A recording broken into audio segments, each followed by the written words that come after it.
Доброе утро. Это программа «Здравствуйте». Мы возвращаемся и встречаем очередного гостя нашей программы. В истории обороны Ленинграда есть эпизод, который долгое время оставался малоизвестным. Это оборона Невского пятачка. Крохотный по военным меркам плацдарм так обильно полит кровью бойцов и командиров советской армии. Так нашпигован железом, что и по сей день там мало что растет. И это неудивительно. Почти все время на его защитников обрушивались тысячи снарядов и бомб.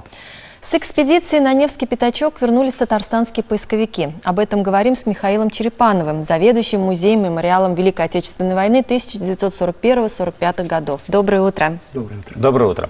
Михаил Валерьевич, вот скажите, пожалуйста, почему был выбран именно Невский пятачок? Почему именно это место?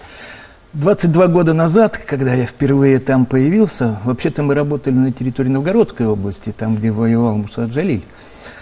А вот в 96-м мы туда приехали в гости на берег Невы, ну, просто позагорать с семьей.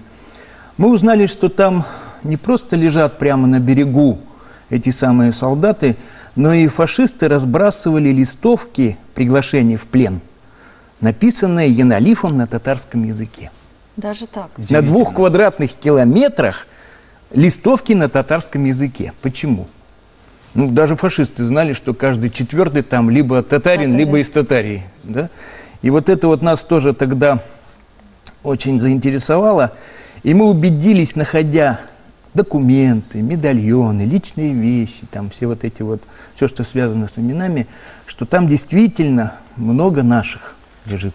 Но вот, к сожалению, точное количество погибших, наверное, установить невозможно. Но все же, примерно о каком количестве жертв идет речь? Ну, по данным, опубликованным в интернете ОБД «Мемориал», около 100 тысяч человек погибли или пропали без вести при вот именно форсировании Невы, высадке этих десантов там вот на этом берегу. К сожалению, официальных кладбищ в 43-м сделано только на 15 тысяч. А остальные солдаты практически так и лежат там, где погибли. Ну, вот фотографии мы поэтому и делаем, фиксируем, что нам многие не верят. Вот когда мы туда приезжаем, местное население пытается нас убедить, что это кладбище. Ну как же кладбище, если солдаты лежат с оружием в руках, в той позе, в каких они погибли, иногда прямо сидя в этом окопе. И, в общем-то, когда начинаешь смотреть по Центральному архиву, они все считаются пропавшими без вести. Не погибшими, а именно пропавшими. А какова территория Невского плацдарма? Ну вот мы, например, работаем, это где-то 2 километра вдоль Невы и 800 метров в сторону дороги, ширина. Вот считайте, примерно так, плюс-минус 2 километра.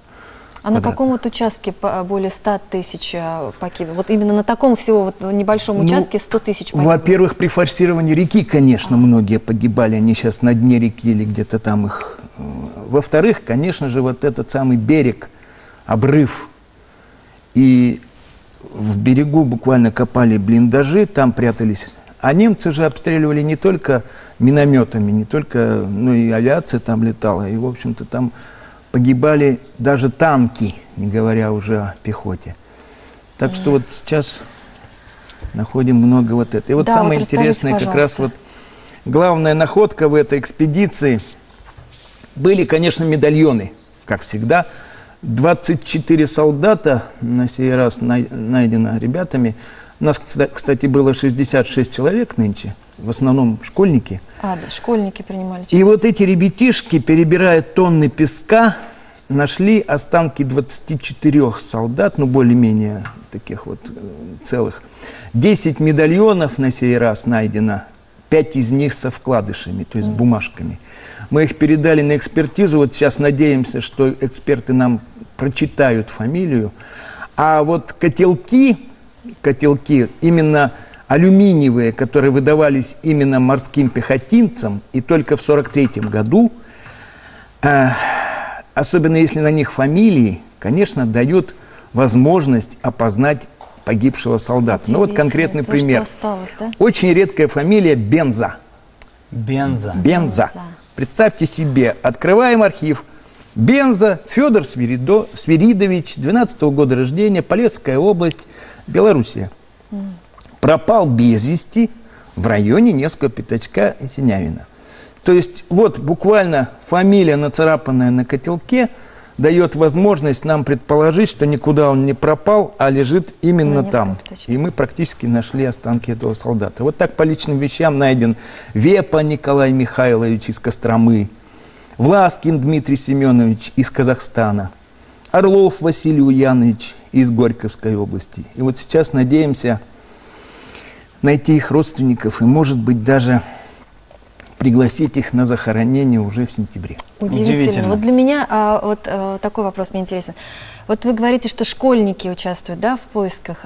Какова их эмоция? Вот находит ребенок какую-то вещь, да, это же вот прямо у меня мурашки бегут. Ну так вот представьте себе вот такую штучку, это крышка от медальона. Попробуйте ее найти, перекопав тонны песка. Ну, вот ни один взрослый, мне кажется, просто даже не представит, что это возможно. Да? Да. А мальчишки, пожалуйста, вот 11-летний мальчишка нашел из 6-й гимназии.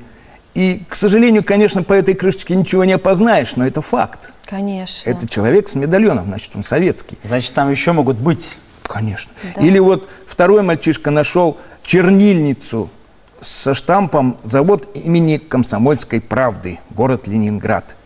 Я думаю, что «Комсомольской правде» и сейчас интересно, что завод имени ее работает до сих пор в Питере. Да? И вот поэтому, конечно же, к сожалению, официально запрещено школьникам ездить в экспедиции. Очень жаль. И нам даже инструкции такие приходили, но поддержала нас мэрия, очень четко поддержала во главе с мэром Медшиным. Поддержали, конечно же, директора гимназий, взяли ответственность на себя. Естественно, все родители написали все необходимые расписки, потому что они знали, что мы ведь едем не в тайгу. Да. Мы едем жить на улице города Кировска. Это берег, Невы, улица. Благородным делом дети занимаются, конечно. И работают они там, конечно же, в хороших условиях. Это не болото, это не леса, это обычный песок, берег. Есть возможность сходить и в магазин, и в бане помыться, и, в общем, музеи там рядом очень хорошие. Поэтому это, конечно, не тайга. А родители присоединяются? Конечно, с нами жили в лагере и мамы, само собой, и руководители школьные. И один из них, родитель, кстати, нашей Лилии Надировны, сын погибшего, 76 лет, Надирабы. Тоже поехал. Работал, не хуже всех. Ой, спасибо вам большое за такую историю, за вашу работу, которую вы делаете, то, что вы помогаете людям найти пропавших родственников, это дорогого стоит. И то, что помогаете детям, как сказать, прикоснуться к истории. Вот очень бы хотелось, чтобы вы с этими детьми сами переговорили, убедились бы, что это такое. Обязательно мы пригласим их в нашу программу, обязательно с ними пообщаемся. У вас просто, наверное, самая благородная и очень удивительная работа. И самое главное, что вы открываете эти уже закрытые, забытые страницы истории и находите этих людей. Спасибо вам большое. Вам спасибо.